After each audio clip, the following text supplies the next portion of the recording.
Assalamualaikum warahmatullahi wabarakatuh. Apa kabar teman-teman? Jumpa kembali dengan saya Bakti. Dan pada pertemuan kita kali ini, saya kembali mendapat tugas dari Pak Guru untuk menjelaskan tentang contoh-contoh jat tunggal dan jat campuran. Teman-teman, pada pembelajaran yang lalu, Pak Guru sudah menjelaskan tentang pembagian materi jat tunggal dan jat campuran, homogen dan heterogen. Nah, kali ini saya mendapat tugas untuk menjelaskan contoh-contoh dari zat-zat tersebut. Setelah berdiskusi dengan teman-teman, berikut ini saya sampaikan hasil diskusi kami tentang contoh-contoh unsur, contoh senyawa, contoh campuran homogen, serta contoh campuran heterogen. Simak video ini sampai selesai ya teman-teman, agar kalian dapat memahaminya. Sebelum menjelaskan tentang contoh zat-zat tersebut, berikut ini pembagian materi yang Pak Guru jelaskan pada pertemuan yang lalu. Dalam pertemuan tersebut, Pak Guru telah menjelaskan bahwa materi di alam ini terbagi menjadi dua, yaitu zat tunggal dan zat campuran. Kemudian, zat tunggal terbagi menjadi dua, yaitu unsur dan senyawa. Sedangkan zat campuran juga terbagi dua, yaitu campuran homogen dan campuran heterogen. Nah, berikut ini contoh dari zat-zat tersebut. Yang pertama adalah contoh unsur.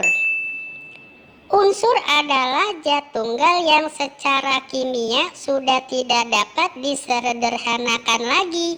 Artinya, zat yang sudah tidak dapat dibagi lagi menjadi zat lain. Ada dua jenis unsur, yaitu unsur logam dan unsur non-logam. Contoh unsur logam misalnya emas, perak, dan juga besi teman-teman. Nah, emas yang digolongkan kepada unsur adalah emas murni 24 karat. Jika emas telah bercampur dengan logam lainnya sehingga menjadi 22 karat atau 20 karat bahkan 18 karat, maka bukanlah termasuk unsur, melainkan sudah menjadi zat campuran. Sedangkan contoh unsur non-logam misalnya oksigen, hidrogen, dan juga karbon. Yang kedua adalah contoh senyawa. Senyawa adalah zat tunggal yang terbentuk dari beberapa unsur. Contoh senyawa adalah garam, air, dan juga gula. Mengapa air dikatakan sebagai senyawa?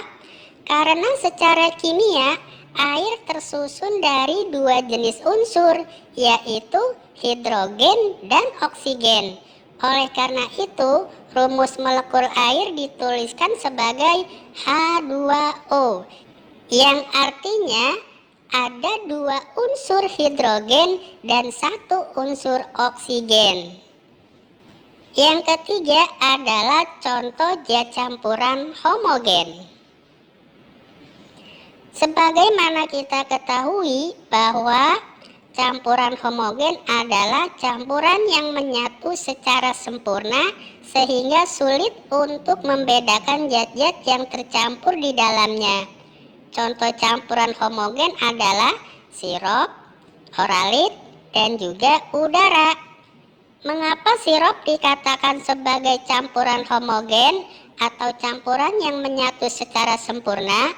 Karena pada sirup terbentuk dari campuran antara lain air, gula, dan juga pewarna yang semuanya ikut tercampur secara sempurna, sehingga kita tidak lagi dapat membedakan antara air, gula, dan pewarna pada sirup tersebut karena sudah menyatu dengan sempurna.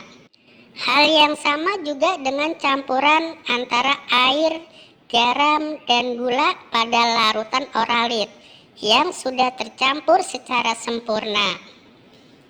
Itulah contoh dari campuran homogen.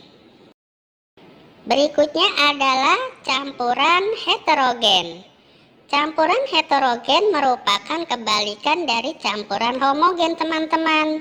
Jadi pada campuran heterogen, zat-zat yang tercampur di dalamnya tidak tercampur secara sempurna, sehingga masih terlihat zat-zat campuran di dalamnya. Contohnya adalah campuran kopi dengan air, campuran minyak dengan air, dan juga campuran tanah dengan air. Mengapa campuran antara kopi dengan air dikatakan campuran heterogen? Ya, benar sekali teman. Karena campuran antara keduanya, yaitu air dengan kopi, tidak tercampur secara sempurna, sehingga kita masih dapat melihat adanya endapan kopi pada campuran tersebut. Demikian pula pada campuran antara air dengan tanah dan juga campuran antara air dengan minyak, yang keduanya tidak dapat tercampur secara sempurna. Demikianlah teman-teman hasil diskusi yang dapat saya sampaikan pada pertemuan kali ini. Semoga teman-teman dapat memahami apa yang saya sampaikan. Dan pesan dari Pak Guru untuk kita semua adalah untuk tetap semangat dalam belajar, selalu menjaga kesehatan dengan menjalankan protokol kesehatan dengan benar.